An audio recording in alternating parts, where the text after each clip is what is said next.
की तरफ बढ़ तो रही है, स्टेप्स अच्छी लिए जा रहे हैं कि महंगाई को भी रोका जाए, लेकिन जो बाहर बैठे नासर है पाकिस्तान का प्रोपेगेंडा करते हैं और डिस्टेबलाइज करने की बातें करते हैं, उस चीज़ों को कैसे रोकें? देखिए, मैं आज सियासत को, इधर हम खेल के मैदान में मौजूद हैं, मैंने तो यही सीखा है कि खेल को सियासत में और सियासत को खेल में मिक्स ना किया जाए। मगर मेरी सिर्फ ये गुजारिश होगी कि मुल्क में बेहतरी और पॉजिटिव सेंटिमेंट, देखिए नेगेटिव सेंटिमेंट वो मुल्क के अंदर हो या मुल्क से बाहर हो, मुल्क के बारे में अच्छी सोच रखें। आपने तनकीद करनी है, पॉलिटिकल लीडरशिप पे करें, पॉलिटिकल पार्टीज पे करें, सियासतदानों पे करें, बट अपने दफाई इदारों पे, अपनी इकॉनमी पे, उससे सबका नुकसान होता है, कलेक्टिव नुकसान होता है। तो इसलिए अपनी तनकीद का निशाना जो है वो आपस में रखें।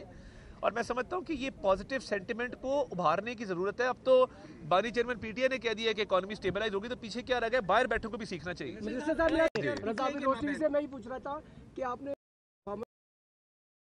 कि 2025 में भी ऐसे ही ये सियासी जो तनाव जारी रहेगा, या इसमें कुछ? देखिए, मैं समझता हूँ कि पॉलिटिकल स्टेबिलिटी बहुत ज़रूरी है और सियासतदान आपस में बातचीत करते रहे हैं, करते रहेंगे, ये सिलसिला जारी रहेगा।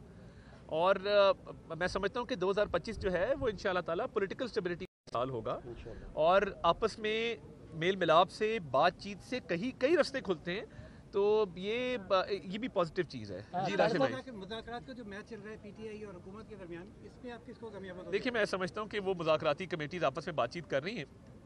बेहतर है कि उसी मैंडेट के तहत जो मुज़ाकरात करें वो इस पर कॉमेंट करें, मगर अभी तक जो चल रहे हैं वो मुस्बत चल रहे हैं। जी सर। एलन मस्क ने ट्वीट किया है कुछ दिन पहले कि वो पाकिस्तान की हुकूमत की जानिब से जो है वो वेट कर रहे हैं पाकिस्तान में तेज़ तरीन इंटरनेट लाने के लिए। दूसरा मेरा साथ सवाल है कि अगर सोशल मीडिया पे ख्वातीन, चाहे जर्नलिस्ट हो, सियासतदान हो, उनके बारे में एक मनफी प्रोपेगेंडा भी चल रहा है। देखिए, एक तो IT मिनिस्ट्री इस पर काम कर रही है और उनकी तरफ से ऑफिशियल स्टेटमेंट बहुत जल्द इस पर आ जाएगा। और देखिए, ख़वातीन के हवाले से, मार्जिनलाइज कम्युनिटीज़ के हवाले से, माइनॉरिटीज़ के हवाले से मैं समझता हूँ बड़ा ही परफॉर्मेंस पे होने पे तनकीद का निशाना, वो कोई भी हो, वो कोई चीफ मिनिस्टर हो, वो कोई जर्नलिस्ट हो, ये मुनासिब ही नहीं है कि आप किरदार कशी करें।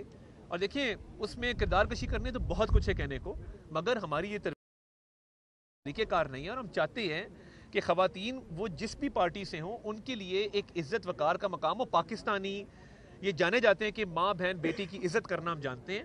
तो ये जो लोग ट्रोलिंग कर रहे हैं, ये बस अपने सियासी मफाद के लिए ख़त्म हो जाएगी। मिनिस्टर साहब, रेडियो पाकिस्तान स्टेट ब्रॉडकास्टर पिछले इंटरिम गवर्नमेंट जब शहबाज शरीफ का की दोबारा स्टार्ट की, अभी फिर कमेंट्री का सिलसिला रुक गया रेडियो पाकिस्तान से, उसके लिए कोई इकदाम करेंगे आप? देखिए, रेडियो पाकिस्तान में हम रिफॉर्म्स लेके आ रहे हैं और मैं टोटल रिवैम्पिंग चाहता हूँ।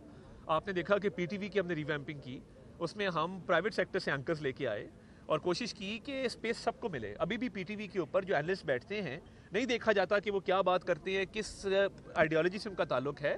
तो इसी तरह से जिस तरह PTV की रिवैम्पिंग हो रही है, डिजिटाइजेशन की तरफ लेके जा रहे हैं, रेडियो पाकिस्तान का एक जामे प्लान हम मुरतब दे रहे हैं और इंशाल्लाह ताला उसको रिवैम्प करेंगे। कमेंट्री और क्रिकेट जो है उसको खुसूसी तवज्जो देंगे। थैंक यू, बहुत शुक्रिया।